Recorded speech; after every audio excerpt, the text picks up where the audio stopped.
Welcome back to Transpersonal Path YouTube channel.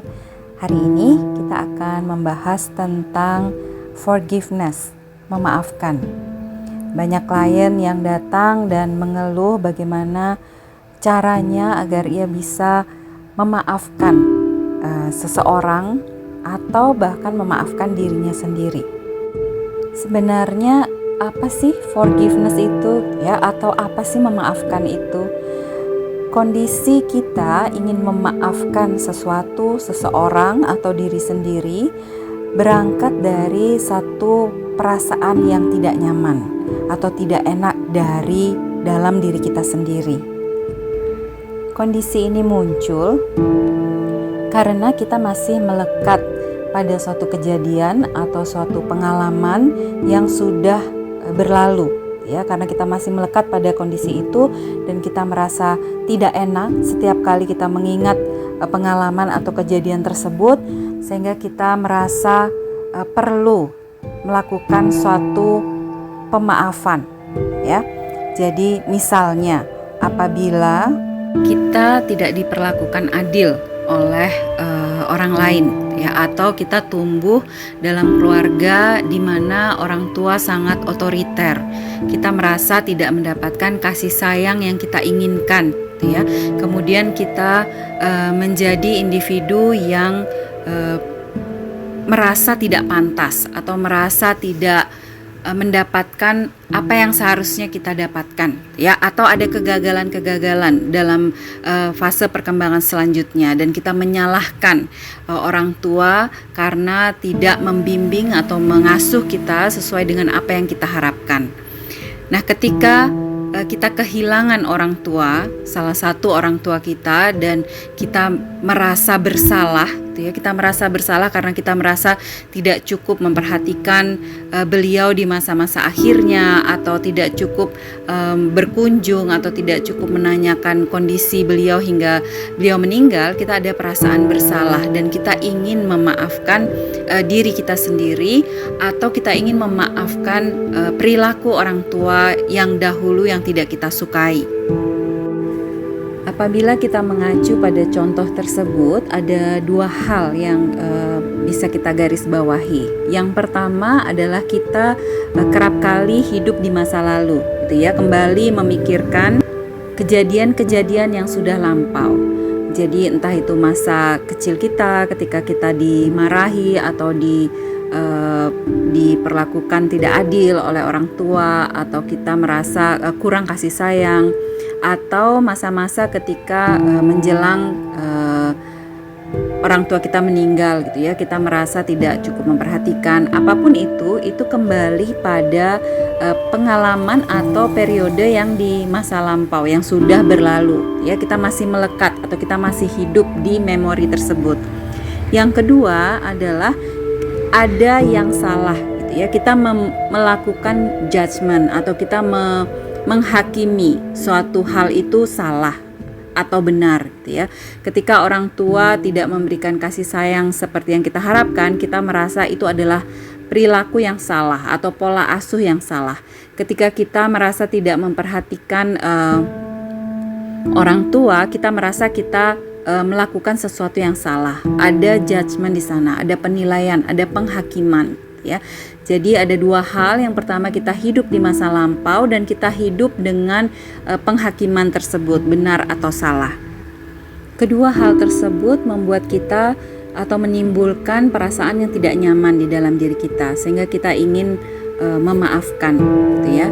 Jadi caranya untuk memaafkan adalah dengan menerima. Pertama,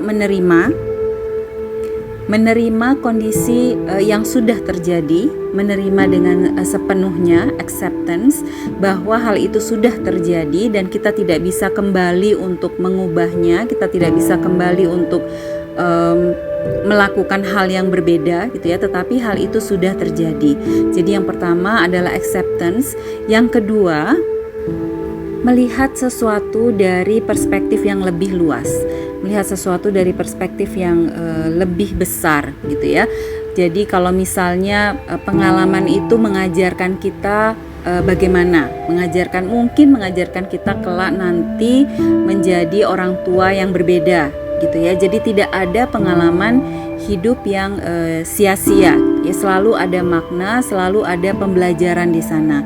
Dan juga kita perlu melihat dari perspektif yang lebih luas untuk memberikan kesadaran yang lebih tinggi atas makna hidup seseorang gitu ya. Jadi ada juga klien yang mendapatkan pelecehan seksual di public transportation, di angkutan umum gitu ya. Kemudian dia lebih memfokuskan atau menyalahkan dirinya sendiri. Kenapa dia tidak berteriak, kenapa dia tidak lari atau menyelamatkan diri pada saat itu gitu ya. Jadi dia tidak memfokuskan pada kemarahan pada si pelaku, tetapi dia marah pada dirinya sendiri. Sehingga klien ini meminta bagaimana caranya untuk memaafkan dirinya yang ia rasa membiarkan dirinya mendapatkan perilaku seperti itu, ya, pelecehan seperti itu. Jadi selain mengingatkan bahwa ia hidup di masa lampau dan ia masih melekat pada kejadian masa lampau, dan juga untuk bisa melihat kejadian itu dari perspektif yang lebih luas gitu ya.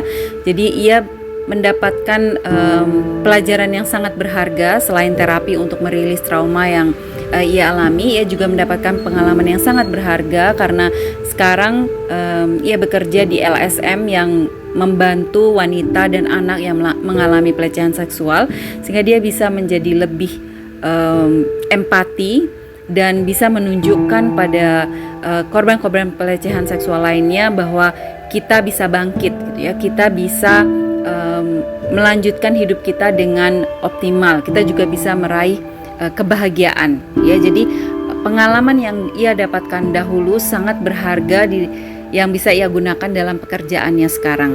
Jadi bagaimana kita melihat suatu pengalaman atau kejadian yang tidak menyenangkan itu dari perspektif yang lebih luas. Apa yang bisa kita pelajari, apa yang bisa kita manfaatkan dari kejadian tersebut.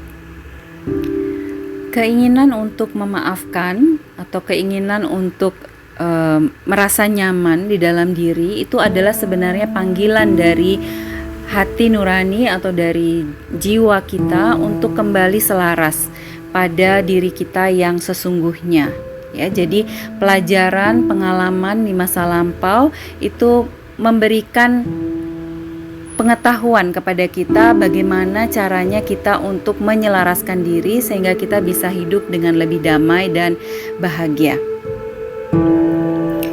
Apabila kita sudah bisa menerapkan complete acceptance, penerimaan seutuhnya, kemudian kita bisa tidak memberikan label atau judgement pada suatu pengalaman, apakah itu suatu pengalaman yang baik atau buruk atau benar atau salah ya. Dan kemudian kita bisa melihat dari perspektif yang lebih luas tentang pengalaman tersebut, maka diri kita akan kembali pada saat ini, tidak lagi hidup di masa lampau, dan kita bisa menyongsong masa depan yang lebih cerah. Untuk teman-teman yang ingin mempraktekkan atau melakukan meditasi memaafkan, saya cantumkan link meditasi memaafkan di bagian deskripsi dari video ini. Dan untuk teman-teman yang ingin bertanya atau memberikan komentar atau mengusulkan topik-topik berikutnya, silahkan tuliskan di kolom komentar. Sampai jumpa di video berikutnya.